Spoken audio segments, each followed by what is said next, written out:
Good morning, everyone. Great to see you all. Good morning, and welcome to the third and final day of the Global Editors Network Summit 2018. As you can see, I'm not Jeff Kaufman. There have been a couple of changes with the Masters of Ceremony. My name is Jessica Dale-Nogare, and I will be your Master of Ceremony this morning. Our theme today is around monetization, and that is a theme that is very close to my heart. I have recently joined LaterPay, which is a startup that focuses in helping publishers remove the friction from their paywalls in order to increase their engagement with the audience and increase their revenues as well. We will be introducing our masterclass for those of you who would like to attend as well, which is actually right into the Gen Dome from now until 10 a.m. This masterclass will be hosted by Microsoft and is around creating native experiences through everyday AI. And before introducing our first session, I would first like to welcome Bertrand Pécry, the Gen CEO, on stage. 1 minute, 1 minute. Just to introduce the study tours we are organizing. I said that on Wednesday. We have already some registrations. And you can see that we will organize 2 study tours, one in Nordic countries, because really machine learning, artificial intelligence, automated news processes are really well developed in Helsinki, Oslo, and it is a reason why we will go first to this study tour. We have only 15 seats, so we are end of May, it is end of June, so we will close the registration in 10 days. So only 15 seats. We don't like at all to organize study tours with 30 people, 40 people to have a big bus. No, we want really discussions with the participants, and it is the reason why we limit to 15 persons. So if you agreed that artificial intelligence will be very important for your newsroom in the upcoming years, you are welcome. And that's it. Jessica? I'd like to first welcome Matt Kelly on stage, who will be moderating our next session, which is called Trust Me, Why It Is Not. For those of you who don't know Matt Kelly, which I'm sure you probably all know because you have been MC for a couple of years here at the Gen Summit, and he's a good friend of everybody here. Matt Kelly is Content Chief Officer at Archant, and he's mostly known as well for launching the new European British pro-weekly newspaper right after the Brexit. And we will be welcoming Matt Kelly and Jimmy Wells, founder of Wikitribune, on stage, as well as Ed Williams, CEO of Edelman UK, around the keynote dialogue. Thank you.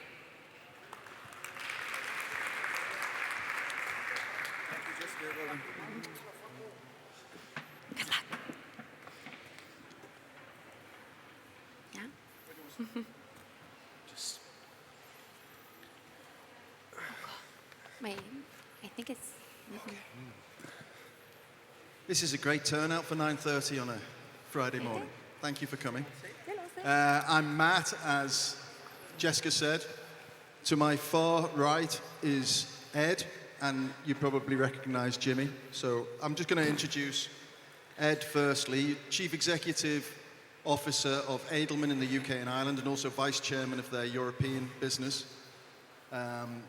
Prior to that, corporate communications for the BBC and for Reuters, and probably most pertinently to this conversation, the owner, the keeper of the Trust Barometer, which has been going for 20 years now, right? That's right. Actually, next year I think will be the 19th year, so we're not far off 2 decades of looking at this issue. That's right. And we're going to talk about the Trust Barometer quite a lot Sure. in this session. And you are a journalist by trade, aren't you? Where did you start in journalism? So that's right. I started my career, a quarter of a century ago in news agencies and then in television. So I was a national network television news editor for some years. So not pure PR guy? No, okay. No. You get a pass. And Jimmy Wales probably doesn't need a huge introduction, but obviously the genius behind Wikipedia, and latterly now a year old, right? Wikitribune. Yeah. 2017 April, Jimmy launched Wikitribune, which is, I'll quote from the site, "It's the first time professional journalists and citizen journalists work side by side as equals, writing stories as they happen, backed by a community, checking and rechecking all the facts." So this is really at the heart of what we're here to talk about when we talk about trust. So my first question is to Ed, really. Trust is the theme du jour of media conferences, and everywhere we talk about, we're internalizing this question of media trust.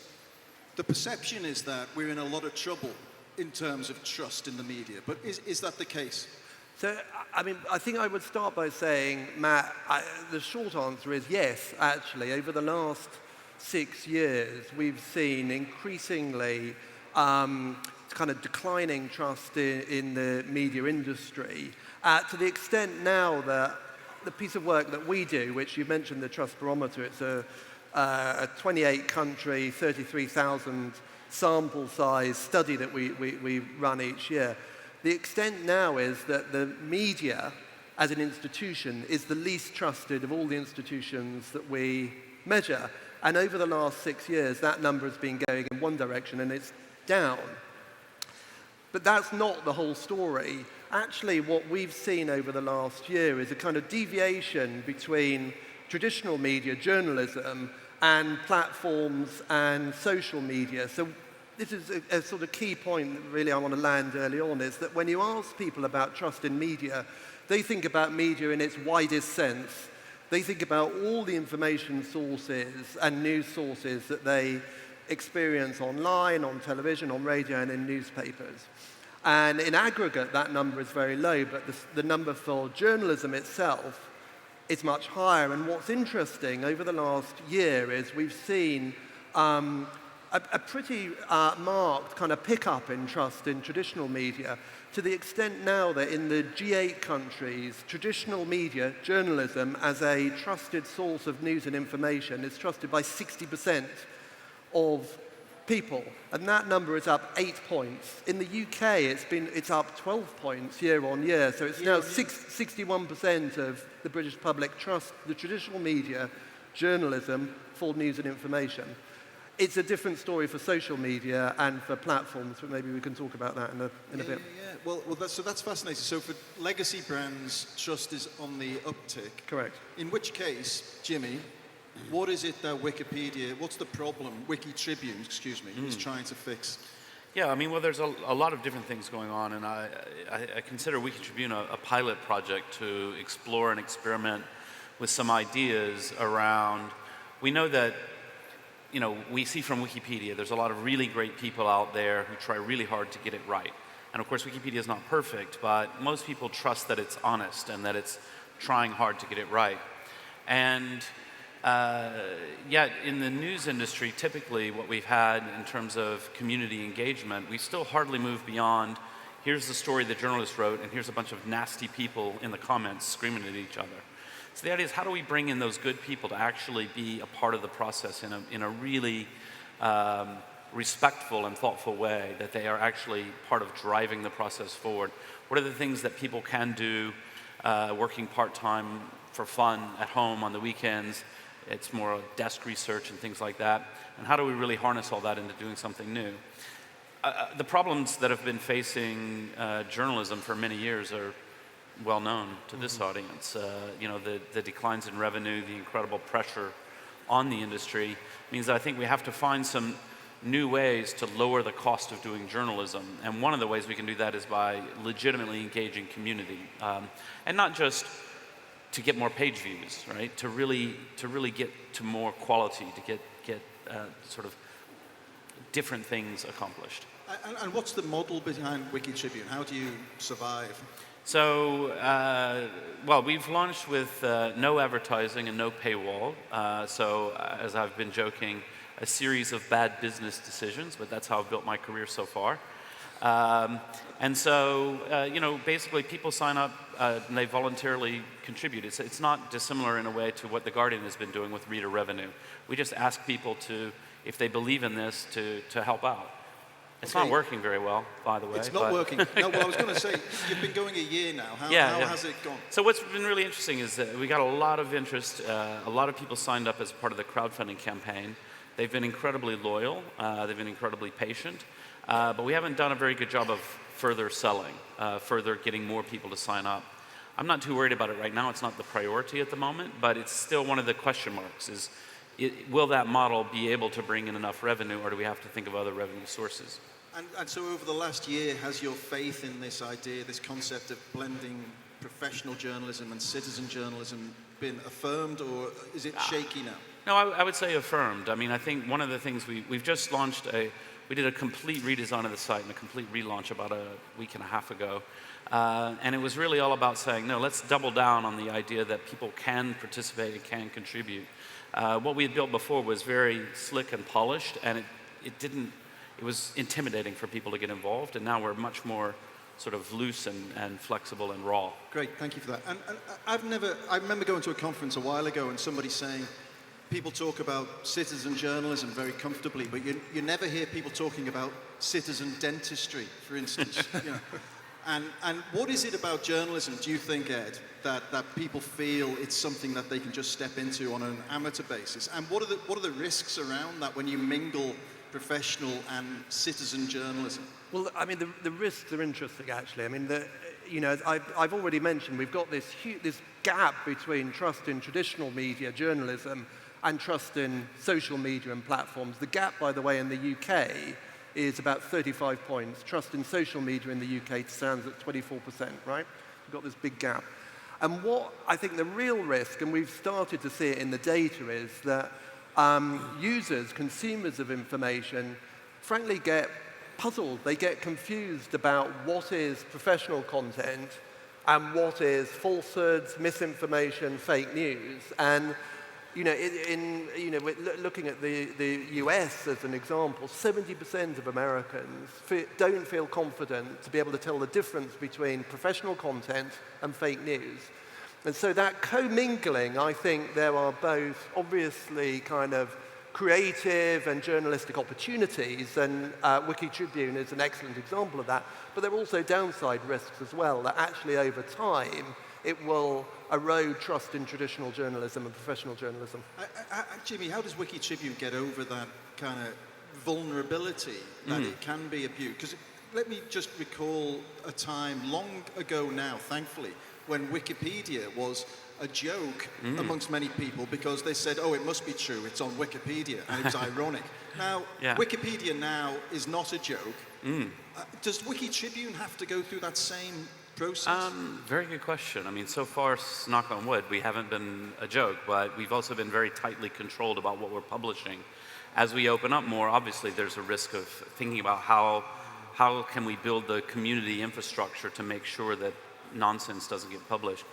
I mean, one of the things I think is interesting when we think about consumer confusion about, we can talk about professional journalism versus fake news, but let's remember that those two aren't always in conflict. I would say that the journalists who work at the Daily Mail are paid very well, and they are professionals, but they print a lot of bullshit, and that's just a fact. And so when consumers look at this sort of thing, and then, of course, further muddling it is everybody knows Wikipedia is written by the public, and yet it's very serious and it's very straightforward and tries to get it right.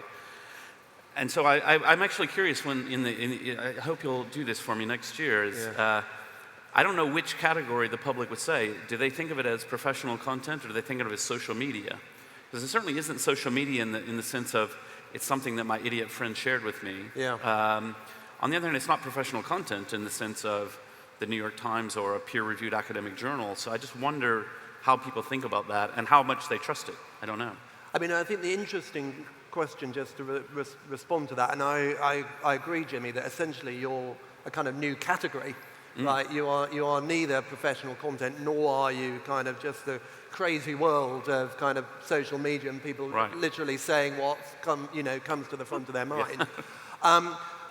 But presumably you look at, sorry Matt, I know you're asking the questions, but you look at, and we were talking about this a few weeks ago, you look at what's happened to Forbes, presumably, and worry that actually you don't really want to go down that road where there has been a kind of confusion and a blending of professional content in a professional news environment and kind of contributors who are free to publish and post whatever they like without any editorial controls, and that, I would argue, has really undermined the Forbes brand. I agree. You worry about that. Forbes is a classic case of a brand, and I don't know anything about the management and all that, and I'm sympathetic to the pressures that might lead people down a path to say, we just need more page views to get enough money to support the journalism.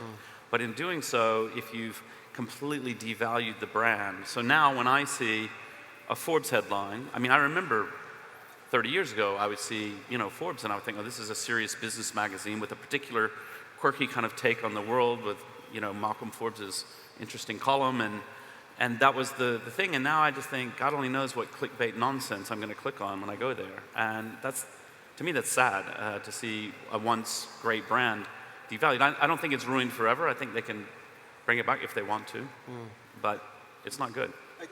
To take your point about the Daily Mail, for instance, which is one of my domestic bugbears in the UK, and I edit, if you don't know, I edit a newspaper called The New European, which is a very partisan newspaper, very polarised against Brexit, but it's very transparent. It's very clear where our position is. You know what you're getting. It's 100%. It's right there in the title, The New European. With the Daily Mail, you don't know what you're getting. You get the sense that there's an ulterior agenda being worked on the audience. And is transparency the big issue? Can I just, if I may, slightly controversially, can I just defend the Daily Mail for a second?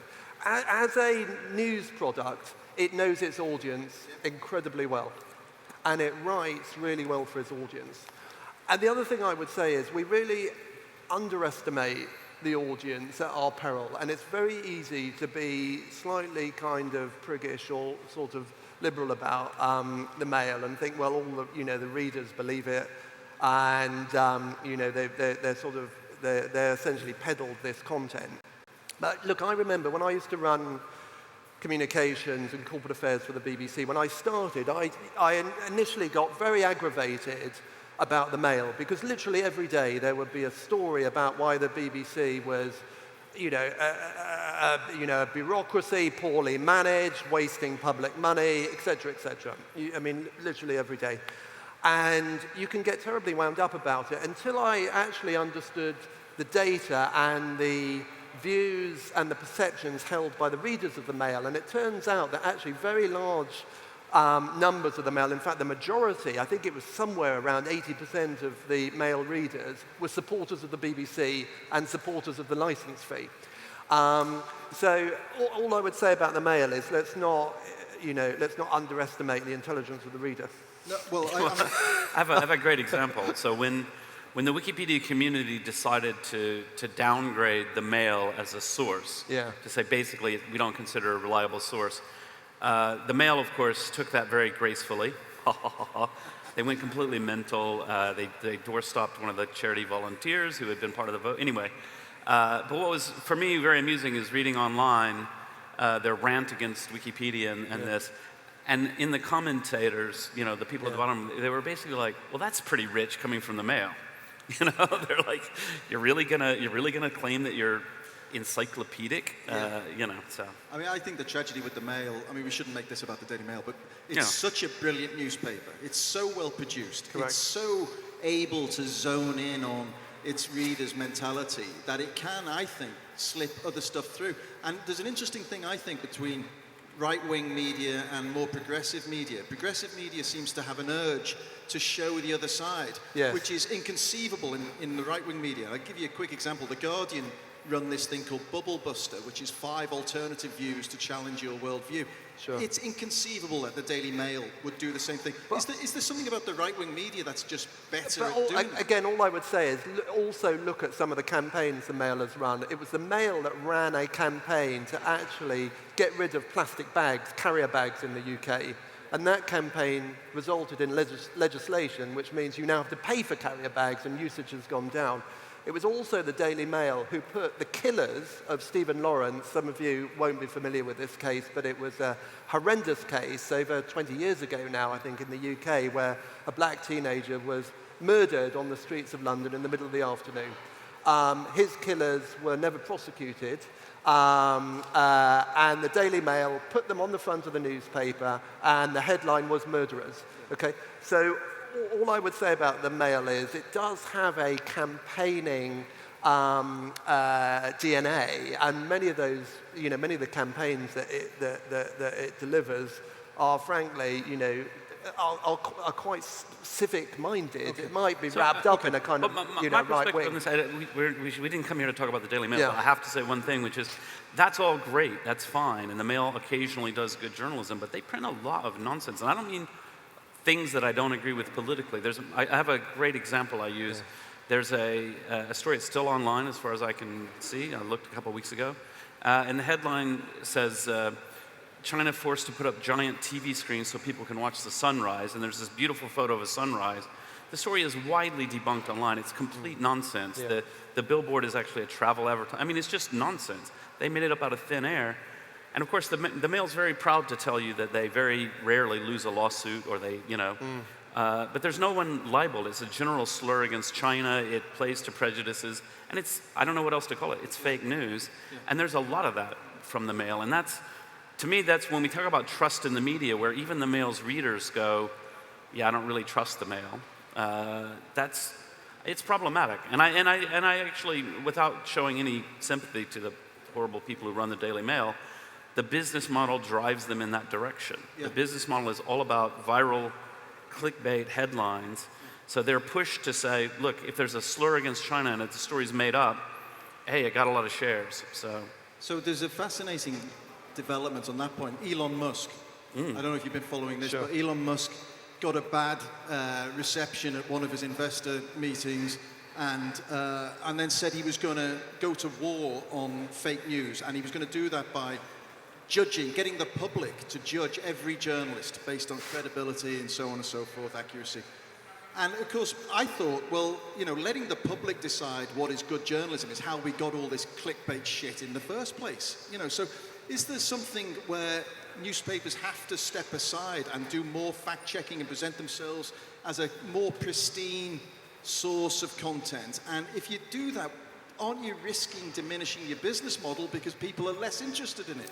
So here's what I think. One of the positive trends that I'm really excited about is, seeing the New York Times go from 1 million digital subscriptions to 3 million, or whatever the numbers are. That's hugely important, because if readers are willing to pay, that changes the business model. It means that now the incentives between the reader and the journalist are aligned. That's classic, and it's really important and valuable. And what that does mean, and I actually do believe Wikipedia is much more popular than any newspaper, and it's very serious and straight and neutral. So the idea that, well, the public really wants inflamed headlines and biased journalism, yeah, they kind of do. They want that, but they also want the facts, and I think they want that combination. It took a campaigning newspaper like the New European would be badly undermined, even with its core audience, if I picked up a story and then a week later I find out that was completely bullshit. They convinced me of some point, sort of if you flip over the Brexit bus, you go in the other direction and now you lose trust. And so then the campaigning means a lot less. And so I just think people do want quality. They are starting to be willing to pay for quality, and I think that's a sign of optimism. But I also think, Matt, you have to look at what are the things that concern people about the media. What are the attributes of the media that drive distrust? And there are three things I would pick out. Firstly, there is a public perception that the media is all about size. It's all about just gaining bigger and bigger audiences and doing that in any way that is possible. I mean, Jimmy, you've talked about clickbait, you've talked about headlines. That plays into that perception. The second point that the public make in terms of, why they distrust the media, it's this belief that actually first is better than accuracy. It's better to be first than it is to be accurate, and that is a problem. And the third area is actually this sense that media organizations put ideology over informing. And, I think that, if the media itself can look at addressing some of those points, this trying to address this sense that actually it's all about bigger and bigger audiences that can be monetized, recognizing that actually the preserving and guarding quality is utterly critical. There is such a thing as the objective truth, and let's not forget that. And thirdly, creating this sense of actually, it's one of the central missions of the BBC, informing. If the media can really demonstrate to the public that actually one of their principal purposes is to inform, I think we'd be in a better place, actually. And I actually think the title of our session, Trust Me, Why It's Not Enough, is, I think, a key thing here, is that because of the decline in trust in media in general, despite a tick up this year, one of the things that I think we've been in the media, we've seen too much of is sort of anonymous sourcing, vaguely just telling us without showing us. And I think a lot of people who are, when President Trump tweets that CNN is fake news, he often does it in response to a mistake that CNN made, which they then properly correct and so on. I think a lot of people are just saying they actually believe that the New York Times just makes things up out of thin air. Yeah. And I think a big part of that is a lot more transparency around the transcripts of interviews, the evidence to say, it's not just like, according to an expert we interviewed. According to who? Which expert, right? Your brother-in-law? Or what is that? You see that a lot still. But don't you think, Jimmy, it's really interesting. The first piece that I read about Trump, the first interview that I read about Trump, where I thought, actually, this is a piece that's captured the man, it's captured his kind of political outlook, it's captured his ideology, was in the New York Times, but it was a transcript of the interview. Question, answer, unedited, in full. Well, Trump, who I despise, let me be clear, but Trump is the victim of a lot of bad journalism where people will say, Trump said this, and then if you go and you watch it, it definitely should have said Trump joked this. Sure. And often his jokes are tasteless and horrible, so even that doesn't make him look better. But it's like, a lot of the shit he says, he doesn't actually mean. And you can tell from his tone of voice that he's just joking around. So he jokes, maybe we should have presidency for life here, ha ha ha. Yeah. He's not actually suggesting a presidency for life for himself. Sure. It's a joke, a bad joke, but the strategy of gaslighting, which is what he does, is exactly what Elon Musk is now doing. And I think that is a worrying trend, that actually the answer to media journalism that you don't agree with is, jumping on Twitter and describing it. Well, I feel like a lot of politicians have learned that lesson. I feel like Bibi Netanyahu has really changed into more of a Trump-like figure after seeing that success. I think and look at Duterte in the Philippines. He banned the professional media from his inauguration. And what did he do instead? He went on Facebook Live. He broadcast it on Facebook Live. This is quite a worrying trend. We've got 3 or 4 minutes left. I just wanted to get on to, I think, another, maybe the most extraordinary story I've read in media in the last few months, which is, I apologize, it's another London story, but the London Evening Standard newspaper, the editor George Osborne, the former Chancellor of the UK, was this week accused by Open Democracy website of selling for £3 million favourable news coverage to 6 large organisations, including Google and Uber. Now, I should say that the Standard have said that it's exaggerated and it's overplayed, but the essence of it is that the accusation is they will write positive news stories without any kind of attribution as advertorials or anything in exchange for money. The Evening Standard's a terrific brand. What happens when that kind of level of prostitution enters our commercial frame? Shall I have a quick go first? Firstly, I would agree that the Evening Standard is a great product. Okay, it's a really high-quality newspaper that's published on short turnaround each day, and it's got a campaigning mindset. It's a terrific product.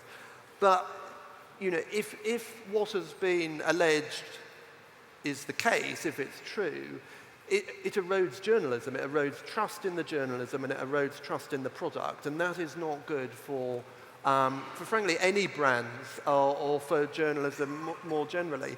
Also, the idea, frankly, that somehow it's to a company or brand's benefit to, pay for coverage. I mean, this is crazy. I would never advise a client to do that at all.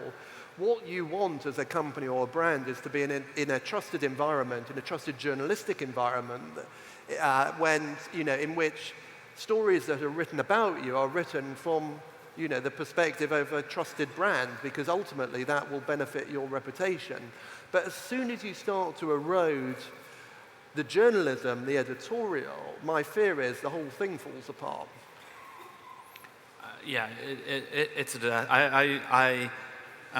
I know too little about the story as it's emerging, but I almost find it hard to believe, but I want to look into it. If there is any truth to it all, I think George Osborne needs to really clean house and really, and I think he would. I trust him. So, because it's appalling. He's a friend of yours, Jimmy. Yeah. Okay. Yeah. We should say that. Yeah, he's a friend of mine. Right, listen, this is the last question of the session, and I let you know that I flagged up this question to these guys ahead of time, so if their answers are anything less than brilliant, you can make your own decision on that. But here's the question, and it's to Ed first. What should journalism stand for today? The objective truth.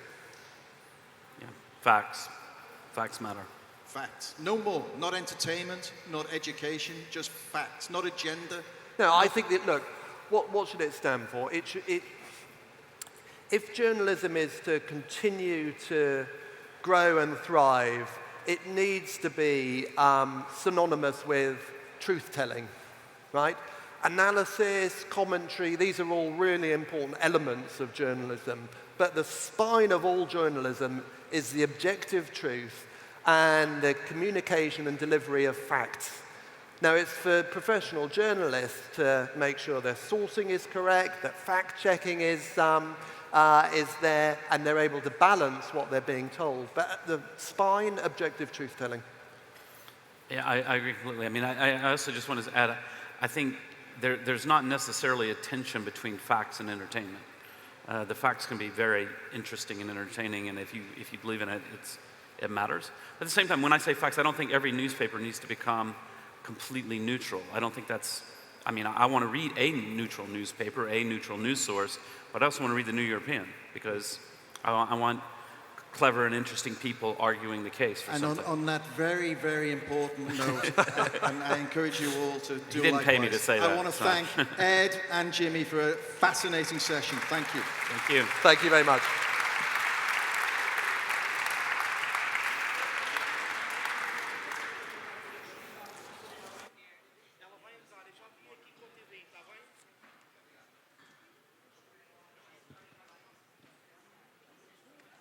Hello again, everyone.